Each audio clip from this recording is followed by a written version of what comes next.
Or you're perfect.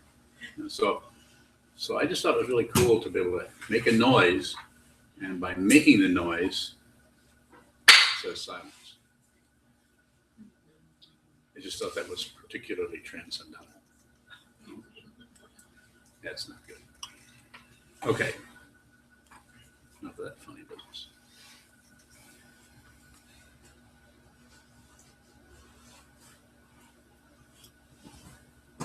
Interesting word, concept, balance. Something we might use every now and then to describe various things. It's a noun, right? It could be used as a noun. Balance. And balancing would be a verb. Is that correct? You English majors. So the way that balance that I want to use it today, and you can use it lots of ways, but the way I want to use it today is to suggest to you, for your consideration, that whatever you've been trying to balance is already just fine without your help. And why would I say such a thing? Well, I'll tell you why I would say such a thing, because usually what you're trying to do by balancing is actually causing things to spin around and make things, you could say, worse, more uncomfortable, maybe harder for you, harder for others. The thing that's difficult is our preconception about the nature of whatever it is that is perceived to be balanced, unbalanced, half whatever. Brings about some kind of desire to do something about it. It plays right into the Four Noble Truths. And it plays into all talked earlier about the 6 realms, about how things are a certain way, we want something else. And so, like those, what we're studying in the Longchenpa's Great Perfection, or what is it called? Great Perfection? Natural perfection. So natural perfection, the title itself, more suggests you don't really have to do anything with it. So the way I like to talk about that is to say, take whatever it is that you're going through, whatever interior criminality is going on. Something's wrong, shouldn't be that way. Somebody should do something about this. I should do something about this. I need to get somebody who can do something about this. Emotions, feelings, from everything from just basic anxiety to what is called depression, or any kind of emotion that doesn't seem to have a strong, tracer where you can follow it back to where it came from.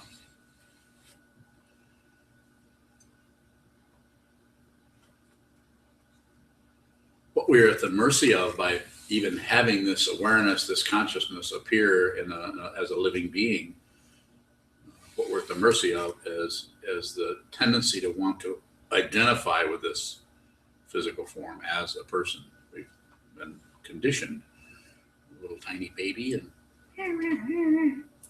and people treat us a certain way, call us, give us a name, and tell us and make fun of us, or make fools of us, or compliment us, or love us, or whatever they do. All kinds of conditioning is happening.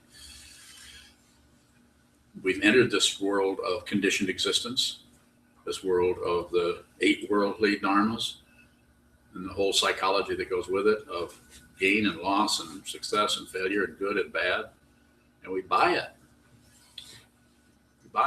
We buy into this. We just, we believe it. And as you often hear me say, if you listen to what I say much, if you don't listen to what I say, then listen to it now.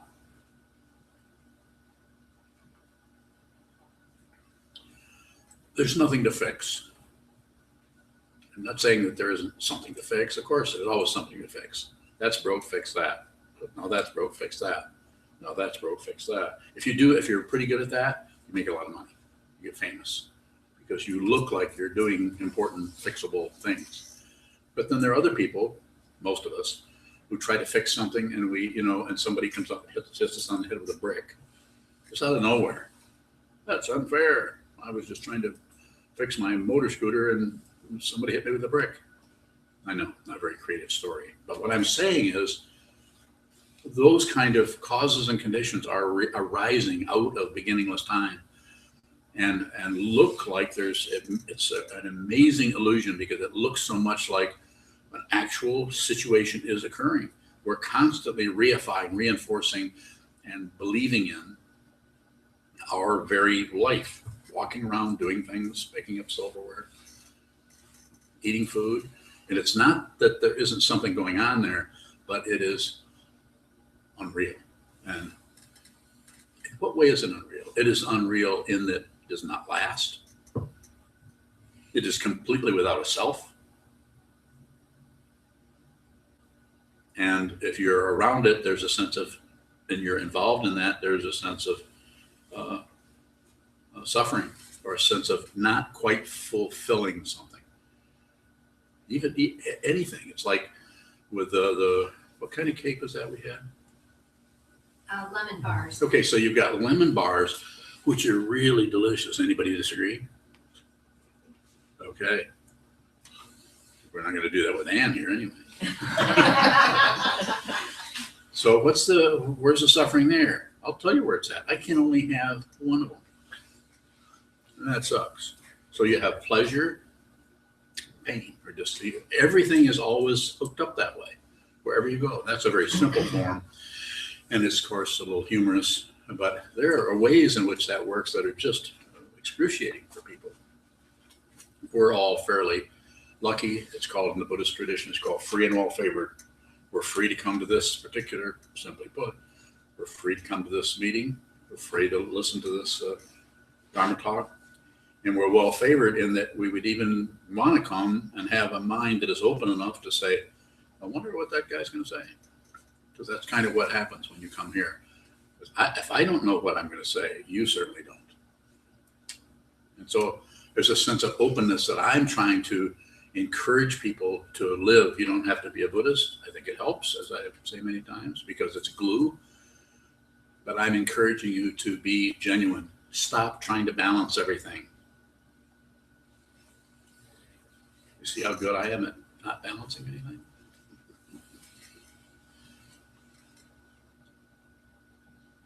But actually, out of balance is balance.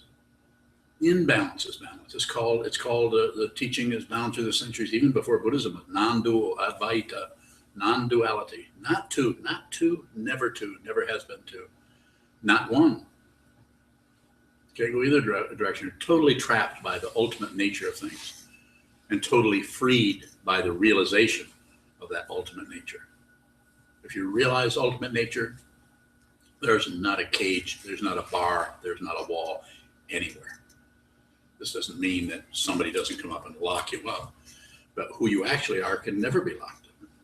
You can't stop what has never started. You cannot end what has not begun. If you have questions, you're welcome.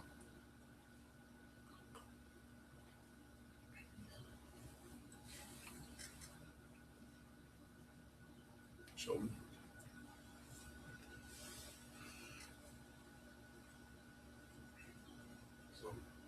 sometimes things have to be fixed.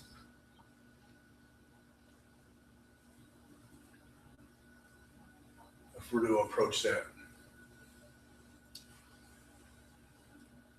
from a point of view of not needing to fix things, where does that come from when it does get fixed? Where does that fix it, but don't add. No, don't congratulate yourself. Or if you're fixing something and it doesn't work, don't criticize. Don't add anything on to what's occurring. When you add on to what's occurring, you're actually separating yourself from the very thing you need to be aware of. More.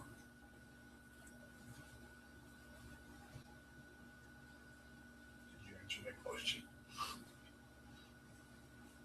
Yes and no. That's a pretty good question.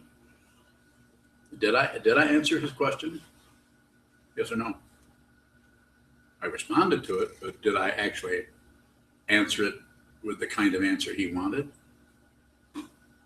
I'd like to hear the question again.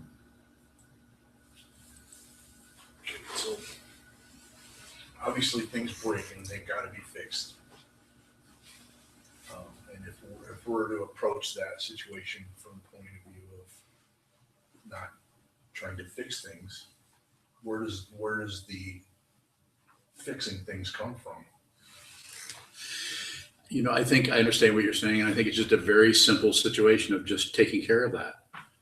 If that arises, work with that. This goes away, work with that. But keep it very simple. No addition and subtraction. Not buying into any kind of a sales pitch or any kind of politics going on there.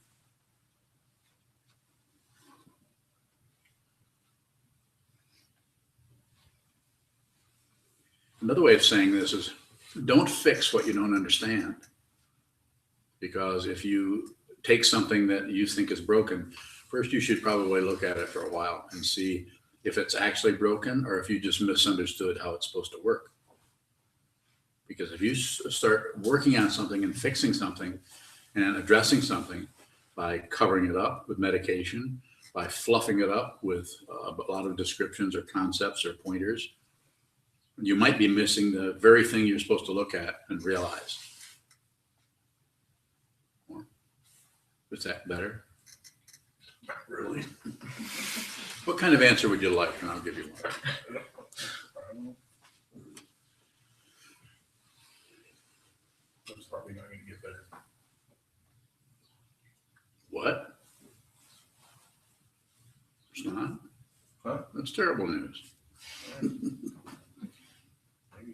So don't, this is a good example. Don't do anything with it. Actually look at your emotions that go pushing something down and your emotions that pull things up. Instead of looking at something the way it appears, just as it is, it just appears. It's already totally in balance. This doesn't mean you don't have to do this or this, but it's not about balancing. It's just about working with something. And actually that's why it's in balance, because you see so clearly what you need to do or not do. That's why quite often from the perspective of someone who has realized the true nature of who they are, the only way they can describe it is there's nothing left to do. Because that's how it feels. Because you have no plans, you have no agenda. You're just here. And then people show you what you need to do for them because you're no longer separate from anything.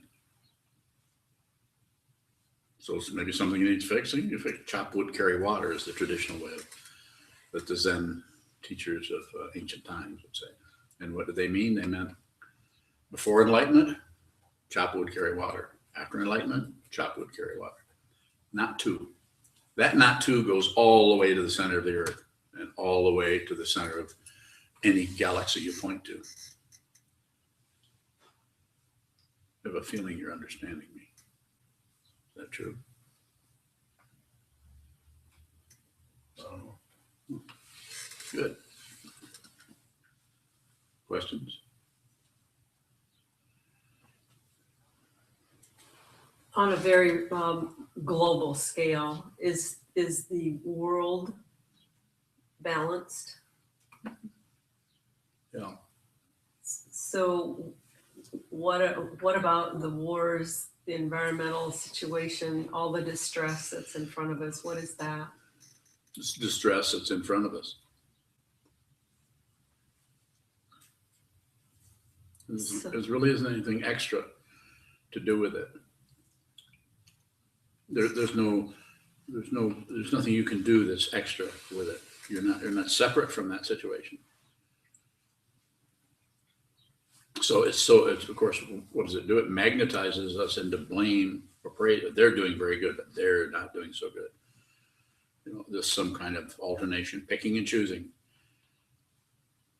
This does not mean that you don't see that this is very violent over here and this is very nonviolent over here. This is very distressing, but it comes out of beginningless time. It comes out of causes and conditions that you cannot find the beginning. The only thing you can do is relate to what is in front of you as it is, because that's the full representation of all of the this cause, that cause, this cause, this cause, that cause, this cause, this cause, this, and then you have this.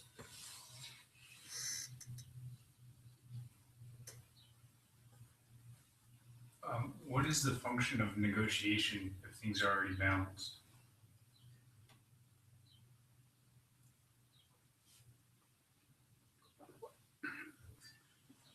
Give you something to do.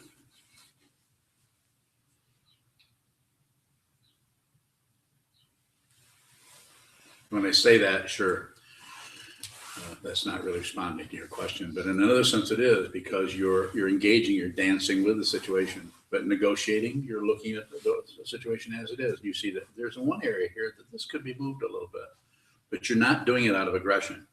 You're not doing it out of, I'm not going to put up with that. They do that one more time and I'm going after them. Or we got to get out of here. The world's going to blow up. But if you see a situation where things are, there's difficulty and you're there and you're part of that dance. And if you feel like there's some quality there where you've been invited, in other words, somebody is, when I say that, I mean that there's a situation where someone is open to you. It could be as simple as somebody turning to you and looking at you. But you're not going to see that if your mind is full of hope and fear and you're at war with yourself and you're trying to figure out who's right and who's wrong. If you're trying to figure out who's right and who's wrong, is like banging your head on that wall. Every time you bang your head, that's wrong. Every time you stop banging your head, that's right. Right, no, wait. Wrong, right, wrong, right. Bang, bang, bang. So negotiation is just a word that says, we just discuss the situation. We talk about the way it appears to be out of balance. But fundamentally, it's not. To work with ultimate truth, you have to be very skillful working with relative truth. This is called, nothing I made up, it's called upaya, or skillful means. Wisdom, skillful means, not to. More? How do you have insight into skillful means? By seeing how unskillful everyone is, including yourself. You clumsy oaf. See this Band-Aid?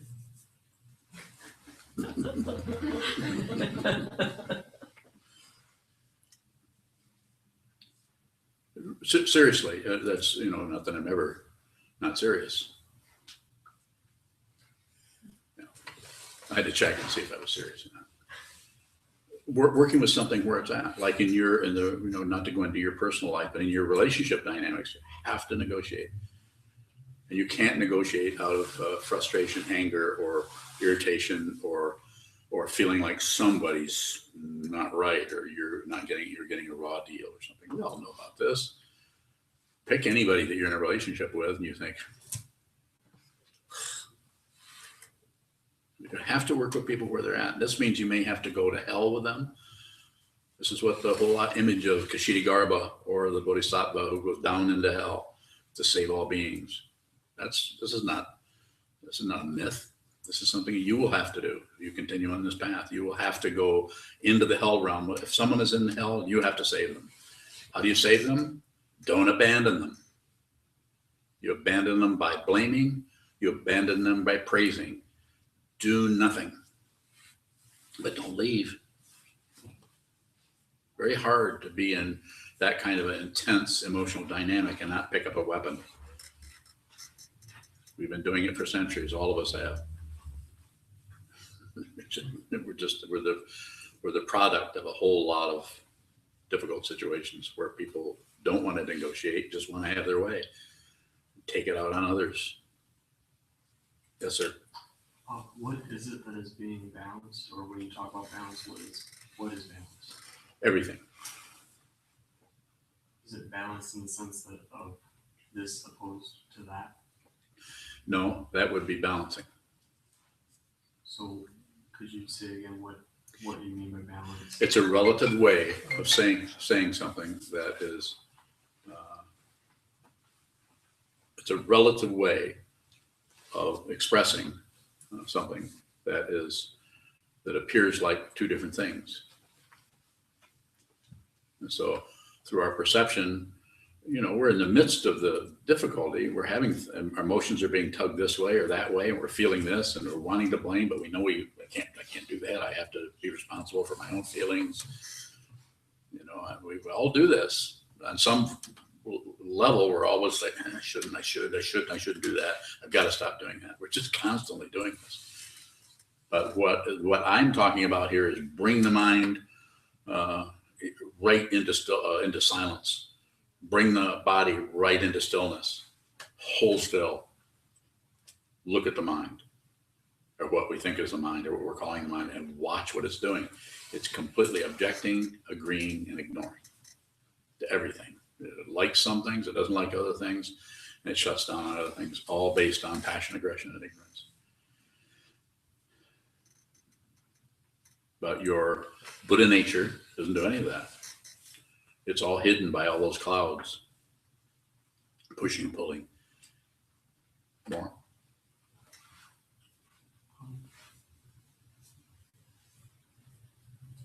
There's something going around karma, but I'm not sure. Like, Cause and effect. yeah, how does that function? It's just, we just get a little microcosm of things. This pushed on that, caused that. I had a past life as a truck driver, and I ran over somebody. You can come up with all kinds of stories. In actuality, what is occurring? What's the presumption there in your question? What's the presumption? That there's a real and an other. There's an actuality. This is fooling. Look how this fools us. We're saying pinch yourself. Don't they do that in cartoons? Yeah, the little duck doesn't know if this is real or not, so the duck pinches himself. Aren't we seeing the same cartoon? Unlikely under all those feathers. So we have doubts about this, but then we say, no, that can't be this. I got to keep my feet on the ground. I have to remain stable. And Is the Buddha mind that which has never been born, yes, that precedes all cause and effect, all Yes. duality? yeah, and you are not separate from that. But unless you realize it, you'll continue to fight with karma, try to win, keep away the loss, and you'll continue to struggle. And the thing that makes it so difficult, this is key. Perk up your ears. Here it comes. Is the very thing that I just said is also not separate from Buddha nature. So even the warfare is not separate. So even the duality and karma is not separate. Not separate. It is Buddha nature. But this is why one of the reasons we have tantric Buddhism, because there needed to be some kind of really outrageous teaching that is completely pragmatic. And that's what the Vajrayana is about. Yes. Can we be absolutely sure that it never ends? You can be absolutely sure that you can't be absolutely sure. That is absolutely sure. And ending and beginning are way overrated. More? Good questions. Is there Yeah. anything that is not Buddha nature? Ultimately, no. Nothing is left out anywhere. It couldn't be. If it were left out, then we would be back to some kind of really high, magnificent, wonderful, gold-plated relative truth. This guy. Only bigger than that. 5 times bigger. The bigger building to open up the ceiling. 16-foot golden Buddha, I think, is the traditional way of talking about Buddha. Yes, sir. Sometimes it's said that Buddha nature is not dependent on anything, but it includes everything. It's a way of talking about it. So if it were, it's a relative way of talking about something you can't even talk about. Go ahead. I forget. That's a good sign. It's a good thing to forget about. No. Yes. So can we say that Buddha nature is the generating, sustaining, and destroying force of existence?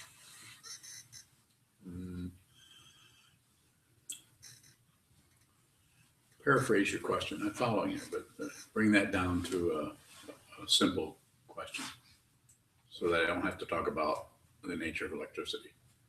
Well, I guess I was just, if it's everything, not this nor that, then it is generating this that we see, it is sustaining this that we see, and it would be dissolving this that we see. It could be discussed that way. But these are really strong concepts that are involving, including everything into the situation. It could be discussed that way, but the problem, if I can say it this way, is that the difficulty sometimes is that way of talking is so magnetic that the next thing we do is start having these big elaborations on what is doing that, what isn't doing that, how we could, benefit from this, or, build wind tunnels to test Buddha nature. Yes. But if a person is clear on their existence as we're Yes. talking about it, Yes. Buddha mind, then living in this body day to day, as you said, you can just wait for whatever rises in everything. Not a bad idea. But difficult because we start to have thoughts about what is arising. Is it not being soon enough, or being the wrong shape, or it's not the right angle, or the right color? We just keep having exceptions about it, and we actually slow down the whole thing by buying into the relative aspect of it. It's difficult to even talk about this, to bring this, what is understood, into a relative situation and present it as it said in the Lankavatara Sutra text that comes out of the early centuries of the Common Era. Talks about things arise, we name them. Something arises, we name it, we project ideas onto it, and that's the first three. And then if we continue to go, we see that that's what's happening, and through seeing that things arise, we name them and we make up shit. That is called suchness, or the fundamental nature of reality. And then if we go a little further, we might be able to talk about that, so it makes some sense. Encourage people to look very closely at what is arising in their life and see that it's not separate from anything. It's totally balanced. Longchenpa is a wonderful poet from the 14th century that we've been studying here a couple times a week. That through the translations of his poems, of his teaching, has a really wonderful way of expressing, a poetic way of expressing this Buddha nature, this great perfection, which nothing can be added to, nothing can be taken away from.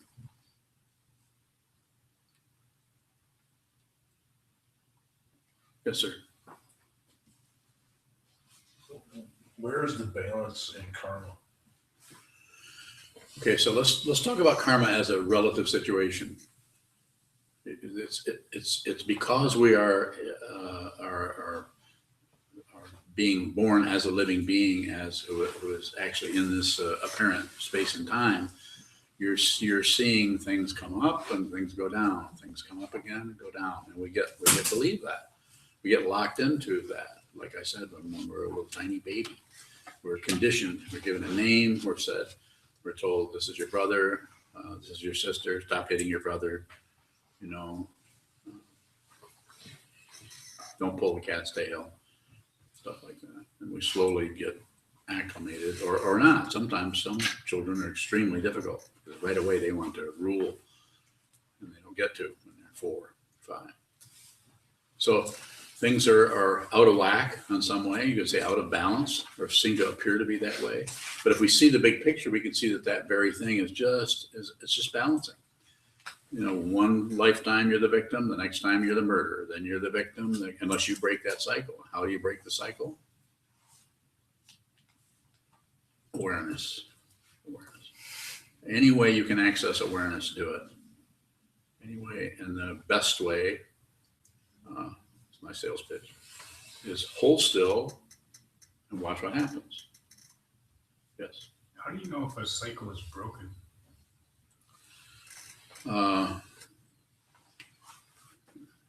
Fundamentally, if you will know when you're not concerned with it anymore. It's like someone else's memory. I know you know what I'm talking about.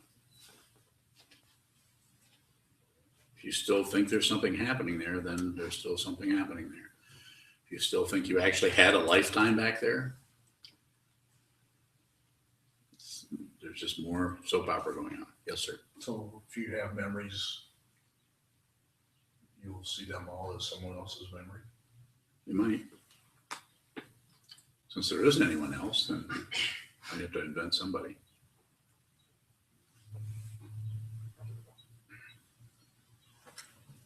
Isn't this fun? But would you wouldn't even say that though. You wouldn't think that. Not necessarily.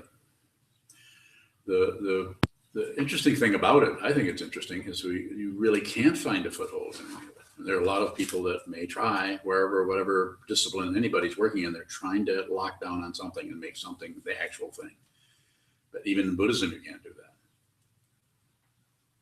Like the schools of Buddhism that will say, this is the only way you can attain enlightenment is doing this. Meow.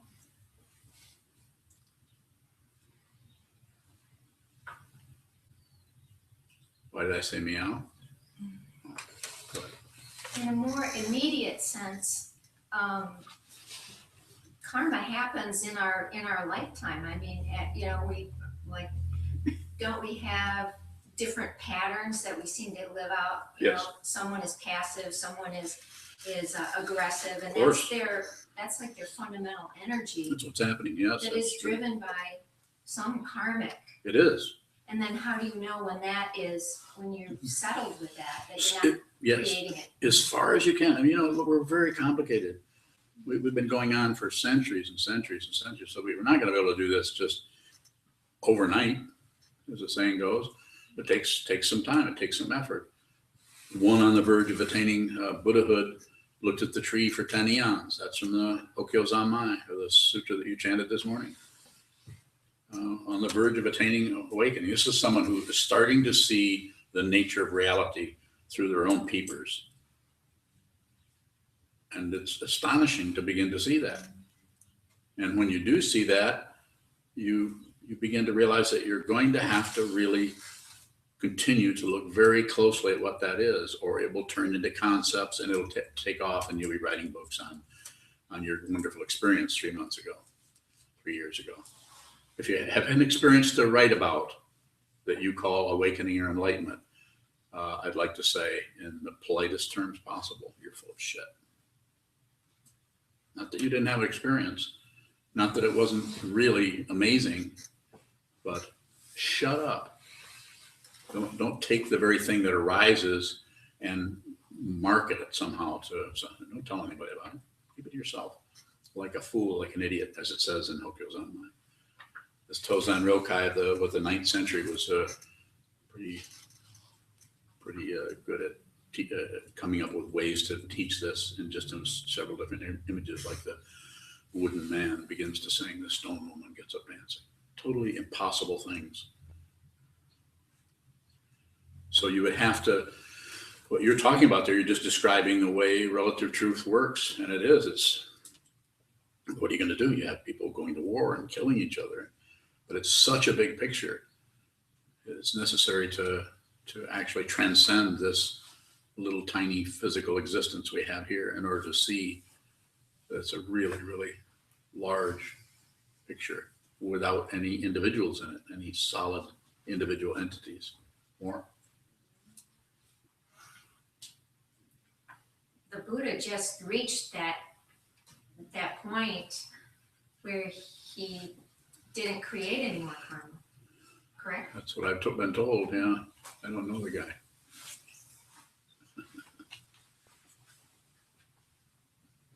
That's the way it's taught in order to promote this. We don't really know for sure what happened, but something certainly happened, or we wouldn't be sitting here. There's some kind of transmission, some kind of lineage, some kind of word of mouth, or warm hand to warm hand. There's several ways of saying it. Just about has to happen one person to the next in order for that transmission to happen. You can't just read it out of a book. This doesn't mean that someone can't, through their own karma, can't spontaneously realize no self. That's happened too. Not often, but it does happen. Is there more than one type of karma? Is it taught in different ways? Yeah, I'm not able to access. There's a lot of teaching on that, especially in the Tibetan tradition. You can go down and just spend a long time rifling around and all those kinds of things. Yeah, there is nothing is surfacing right now around that, but we could look at that at some point. There's whole Trungpa Rinpoche gave whole long seminars on karma. Just curious about, as long as we're in a physical form, doesn't there have to be some type of karma, whether it's moving a rock, it affects things. So what type of karma, or how do you understand what is it that comes that you stop adding to? What is the karma that upon realization you stop perpetuating? I moved the rock. So is an entire So instead of I move the rock is moved. But there's not even that comment, because that's more like I'm the no one who moved the rock. I'm this wonderful no self person who's moving rocks. No congratulation of identity. Just the rock is moved. You had some coffee. You raked the driveway. Yes. Is there some correlation? When you say that, I think it does the wind have karma because it knocked the house down? Yeah, that's a cause and effect. And you are not separate from that wind, just like you're not separate from the coffee cup you picked up. And when the wind, you're raining, you're shining, you're bubbling up, you're farting. That's not funny. You guys and your poop jokes, I'm telling you. Yes.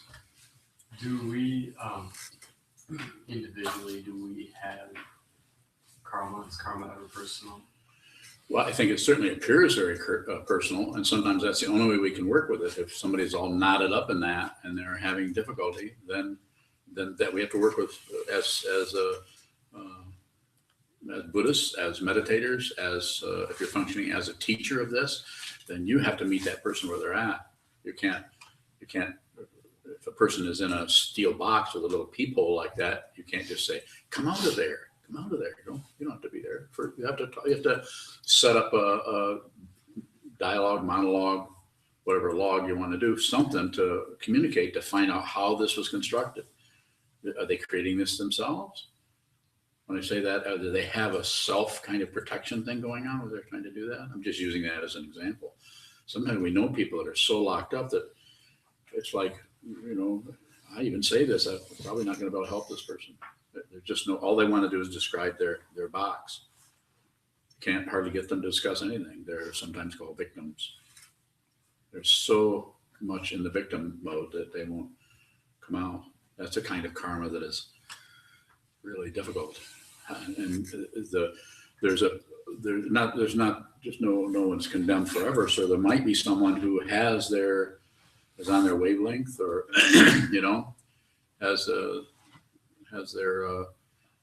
has the kind of chemistry. This is one of the reasons I use astrology, to begin to understand chemistry, not to tell people what to invest in, but to understand the chemistry between people. So sometimes you can talk to that person and you can help them see that they're creating that prison, those concepts. And other times they just want to tell you how miserable they are. More. William. So we're all just sitting here. How does that relate to karma? Do we generate anything? Do we lessen it? How does karma work when you do nothing other than sit here and listen to you?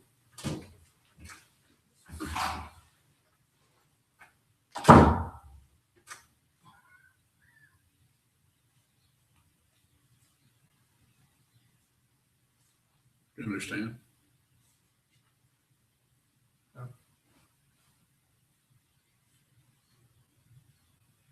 Okay.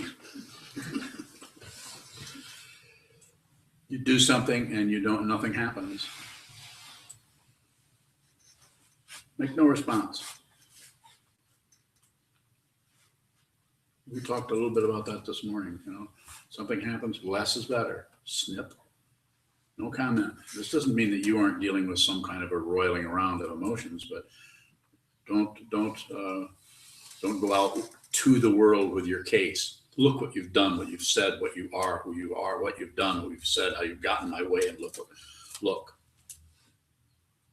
Even though it's obvious this person is a perpetrator, even though it's obvious, anyone would agree. Have you noticed how we sit around and say, did you see what they, yeah, I see it. But we can't really stop doing that.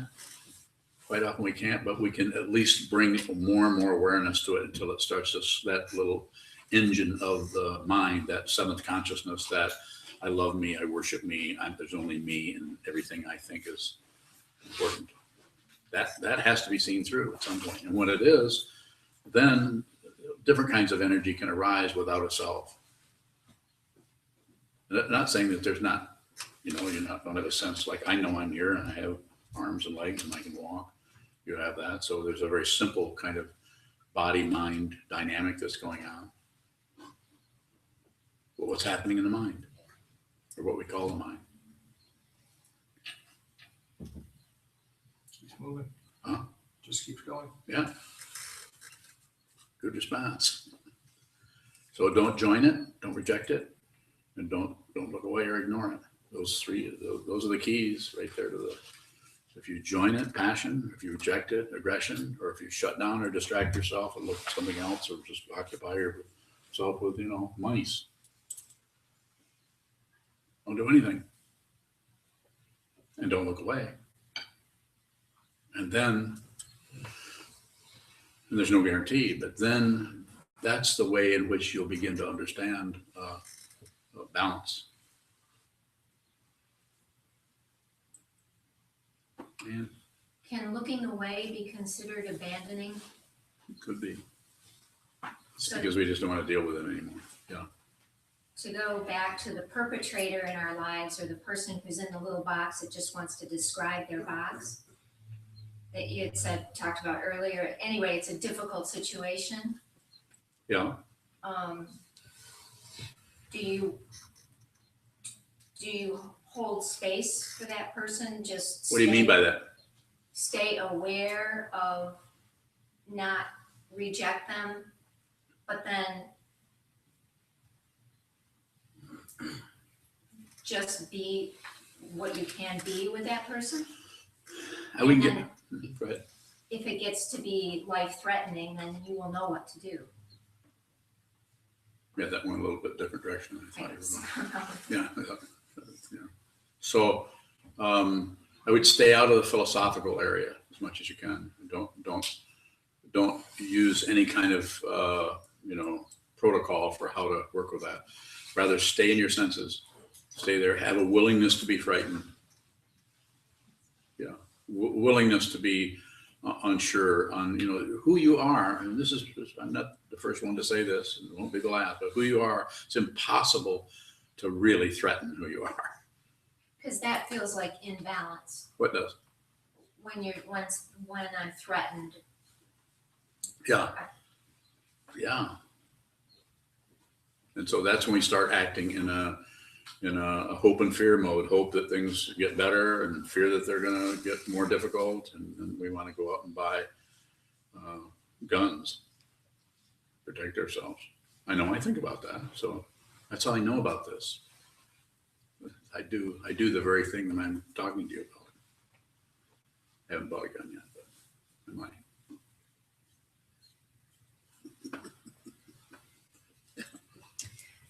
What's the difference between a willingness to be fearful or a willingness to not know and complacency? So willingness, there's three things there. It seems there was willingness to what? Willingness to be afraid or willing, it just seems like a willingness Yeah, to be to with be, whatever. to not cover up your fear with something. And then the next one, A willingness to not know. it's very similar. Because if there's fear arising, then there's going to be a not knowing how, if you're safe, or just willingness to be in that open space. The paranoia and the fear comes out of the feeling that something could be destroyed. We're not saying that you're not supposed to protect, you're this person who's, well, I'm a bodhisattva now, so anybody can kill me or, hang me or torture me. It doesn't matter. No, there's still relative truth that's still happening. You might be clear, you might be awakened, but you're not an idiot unless you're practicing what it says in the Song of the Doom or Samadhi. But you actually just work with things where they're at. And so it's a very pragmatic situation. If you're with someone and you're in a situation where fear comes up, there's no protocol for it. It's the protocol, if there is such a thing, which I just said there wasn't, would be just be there. You're just there. You'll begin to see that that's happening when there's no way anyone can threaten you. No, doesn't matter what anybody thinks of you, what they say to you. It's like your concern is about helping others, and it's powerful. It takes the cake. I mean, it's the thing that you do. And when you're personally get threatened, it's not a big deal. You don't go around saying, I'm not threatened anymore. You don't see, there's no credential in it. You just notice that you're no longer fearful of anything. And why? Because you've looked at fear over and over and over, and you haven't pushed it away. You've not fluffed it up with your justifications or your explanations, and you haven't shut down or distracted yourself from it or drugged yourself or any other kind of way of avoiding things. You're just there. You're going to be there no matter how it feels, no matter what. It's just that's why we have things like vows in the Bodhisattva path. So you actually receive a vow. So you actually vow to do this, but you've received that vow. Save all beings. Put everybody before yourself. This doesn't mean don't eat. Just like on an airplane, the first thing you do is, what is that? They put something on your face first, and then you put it on the baby, right? They get there, right? I'm very dyslexic, so it might not be fun to trust. Yes. So the idea of just being there or having that willingness can inspire me to do as little as possible with whatever is coming up. But what is the difference between that and complacency? There is no way you're ever going to be complacent. If you think you're complacent, come and see me. You don't function that way. Do you think you do? I don't know. Well, if you were complacent, you're asking a question about complacency. Are you ever complacent? Yes or no? Yes or no? Are you? Maybe. That's not a yes or no. That's a maybe. Is she a Virgo?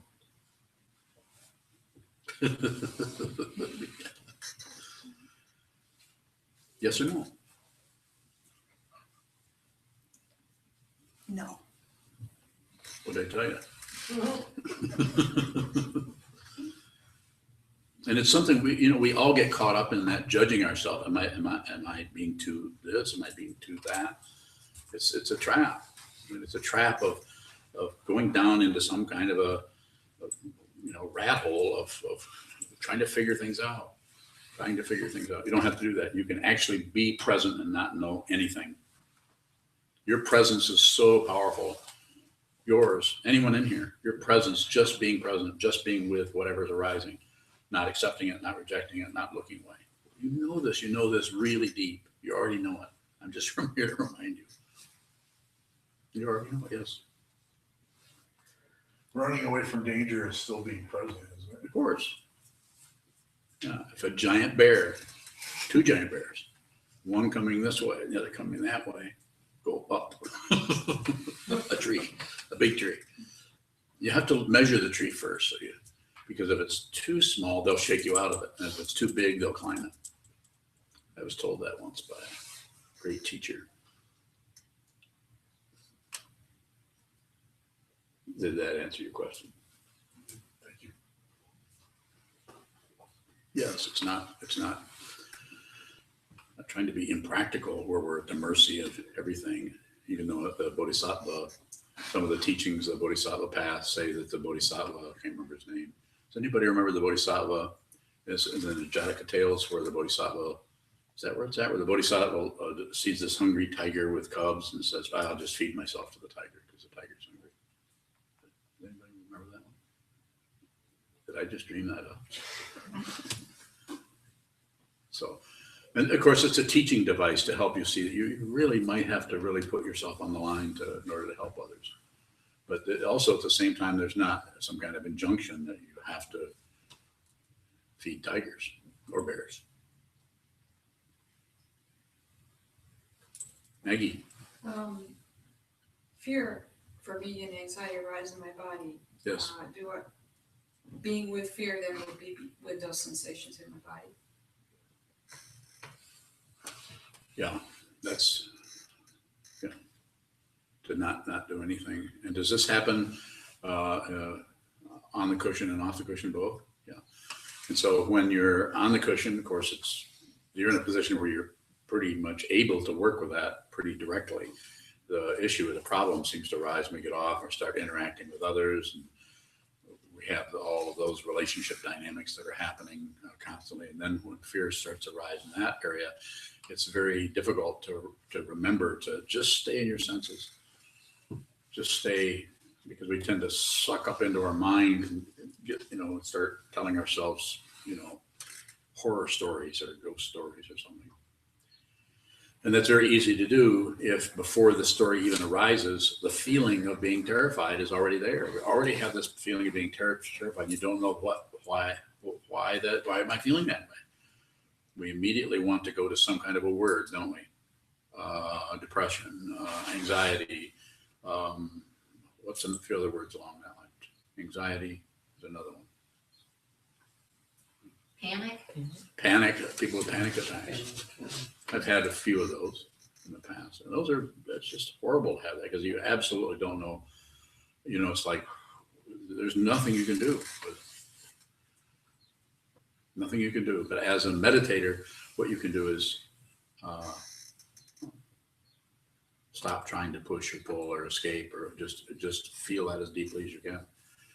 And if you've, in our situation, as someone who's received vows, and then you have a little bit of a crutch. It's kind of a crutch to say, okay, well, I'm just going to do this for all beings. I'm going to do it for everyone. I'm going to, for all the people in the world who've never even heard this teaching, who are suffering, someone in Honduras. I know I shouldn't be mentioning Honduras, but someone in Honduras or somewhere out in the ocean, in the archipelago, who's having panic attacks about something. Do it for them. You take their panic attack and you help. This is called Maitri Bhavana. It's a form of Maitri Bhavana or loving kindness. Difficult. You've got your own, and you reflect. Think, imagine the others. There's billions of people. There's 450 billion people in the world, right?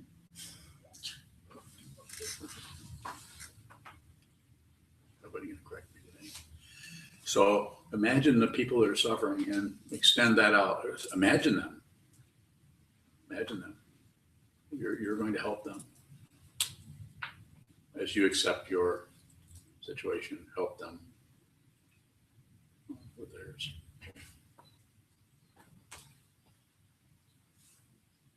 How does that help somebody in Honduras? Probably won't, but it'll help you because it knocks your self-centeredness out of whack. So you're not always focused on this. It's a sense of there's ground, path, and fruition. The ground is suffering. Everybody's doing that on some level.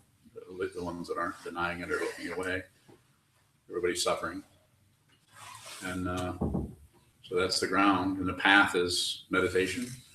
or some kind of awareness practice that has lots of different descriptions.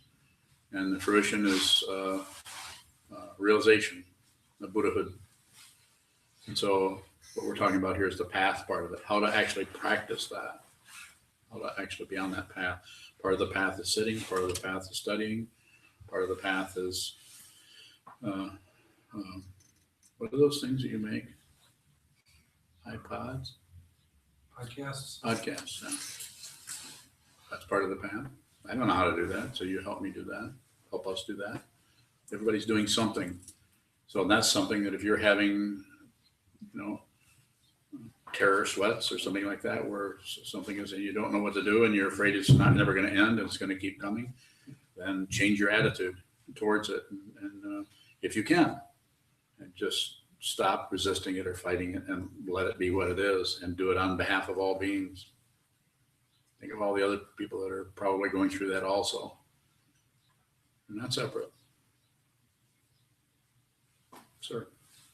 I probably won't help somebody in Honduras, but it also probably will. But it's not separate. So this is not about a merchandising mentality. So it's not about, we're not working with, well, if I pay you, will that pay back? And will this work? Or, I don't want to do bodhicitta practice for people if it's not going to work. That's a waste of time. So this kind of, tit for tat. That works in the world as a business. And we're fine with that, do that. But as a spiritual path, we're actually transcending the mundane world. So yes, it certainly wouldn't hurt them. I mean, it's unlikely they would turn around and go, well, thanks. That was helpful.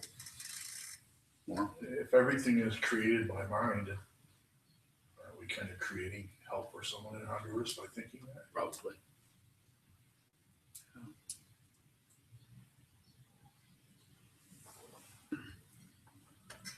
Is energy a wave or a particle? Huh? Ask me that again. Is energy a wave or a particle? I don't like the way you favored wave by saying that first. So say it the other way around. Is energy a particle or a wave? I'm going to give you the same answer that you'll always give me when I ask her a question. You ready? Yes.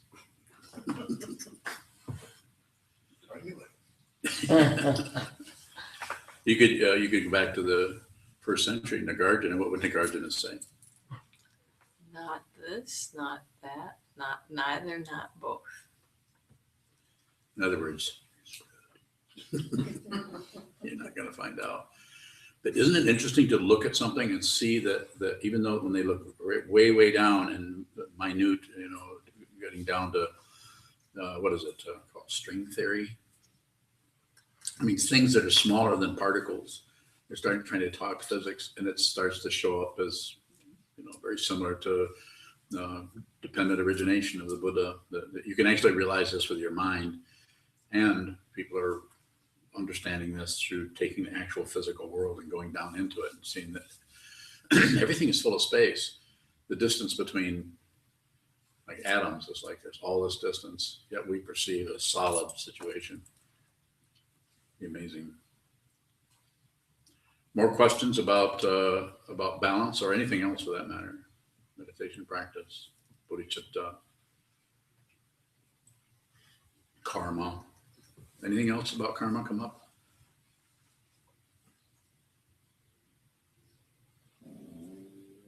I guess just coming back to the idea of wanting to possess karma. How do we relate to karma so that we can begin to see that it really has nothing to do with us? I think it's a matter of watching the actions with this little attachment, which means acceptance, rejection. Accepting something is attachment, rejecting something is attachment, or looking or distracting ourselves in another kind of very subtle attachment to something. It creates a kind of affirmation of separation. So it seems that the thing that is necessary to do is to begin to look at the observer, just through watching what is being observed. And one of the ways you can see the observer is to watch what is being observed, because that's where you first begin to see the observer, possibly. And this is why Dogen said in the 13th century, when dharmas come towards you, this is realization. When dharmas, when you go out towards the dharmas as someone rooting around, trying to fix, trying to support, trying to push down, trying to push up, this is delusion. So it sounds, well, this is very passive. What if somebody was hurt? Wouldn't you go out and help them? Well, yes, you would, but you would do it out of awareness rather than out of some desire to control the world or have some kind of agenda about it. You would just be very, without any pomp and circumstance. You would just help that person. No second thoughts about it. No congratulatory thoughts about how wonderful you were and wasn't it wonderful you could be there. I wonder if their mother and father know how you just saved their child's life.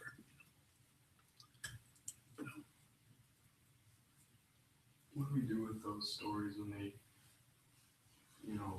when something tragic happens, we always make it about ourselves, it seems. How do you? Yeah, we do. Yeah. Don't do anything with it. Don't get better. Don't get worse. Don't do anything. So the very thing you said is that's the grist for the mill. Just let that be what it is. So, we just stop adding to the karma by adding on and cranking it up and keeping the fires going.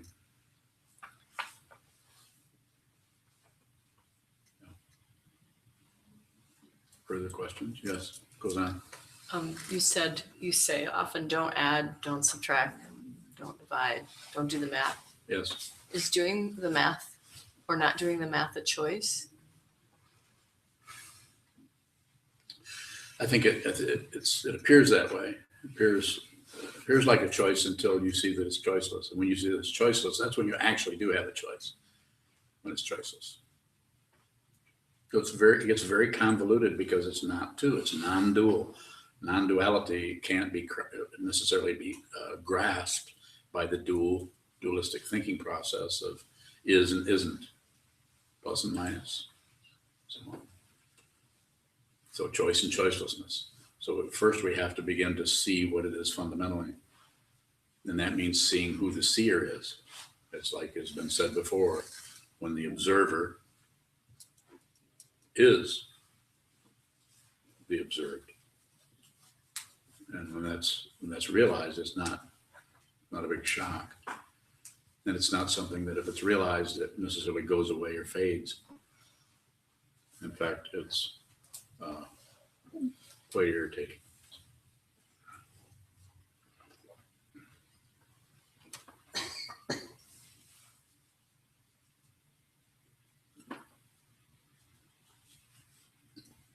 I'm always surprised when people don't ask questions after I've said something that makes no sense at all. We're used to it. That's quite funny. Maggie said, we're used to it. She should understand. Yes, Maggie. So if you tell yourself a story about taking credit for something that you've done, one way to deal with that is just to observe that happening. Yes. You don't condemn yourself for it. Just say, Yes. look, it's coming up. I'll look at that. Yes, very true. Yeah, it's not, thank you. That's very good. It's not about stopping anything. It's not, and I'm skating on thin ice. I don't skate, so I'm not going to be dangerous, but skating on thin ice to say that you might have to murder. Sorry. Is that thin ice? Yeah, you skate. Huh? You do skate. I do skate, okay. and no, I'm not telling you to go out and murder somebody. Don't misunderstand me. But I'm saying sometimes feelings and emotions get so intense that you actually feel like ending someone. I mean, if you have not had that experience, then please use your lack of experience to start having compassion for those of us that do have that experience. Because it's difficult to be a person who basically is kind and good and tries to be helpful and have emotions come through your mind that are not yours. It's just a way of saying you don't really recognize that person. that wants to do something violent or difficult or whatever. And I would say, well, do anything with it. Have compassion. Imagine, I sometimes say, just to show you how that whole thing works, you don't understand cause and effect? I'll ask you a question. Everybody should answer this immediately as soon as you hear it. If you had to make a choice, would you be the perpetrator, the murderer, or the victim? Which one? Murderer. Which one? Perpetrator. Which one? Victim. Victim.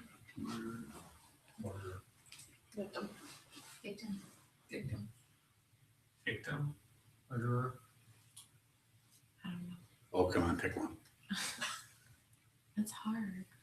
I didn't say it was easy. I'm gonna ask you easy questions. Hurry. Huh? Murder. Okay, murderer.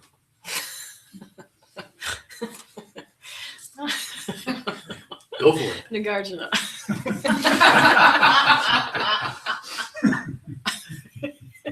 Lydia is spanking. She's gonna give it to you. But Victim. victim. What's the difference between a perpetrator and a murderer? Isn't it the same?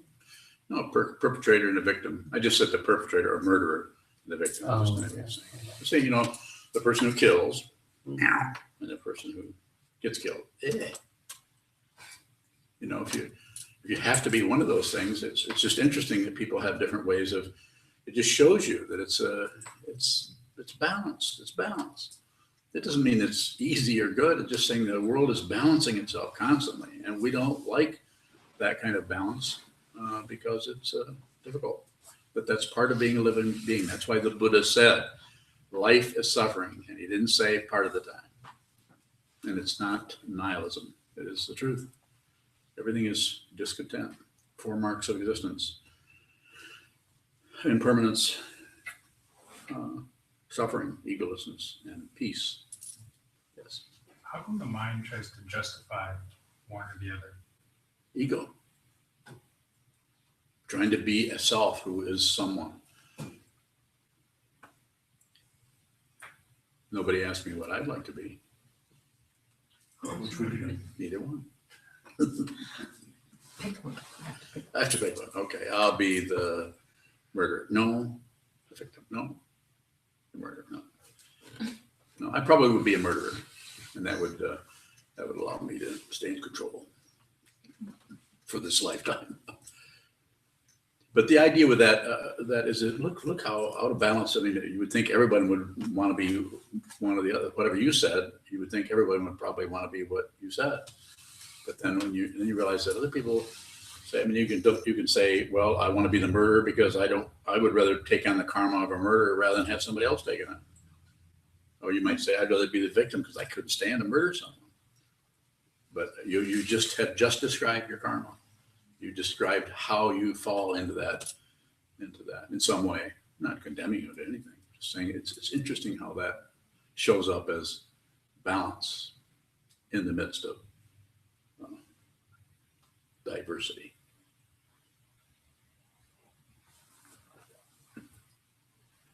Any other questions? Thank you so much. Thank you.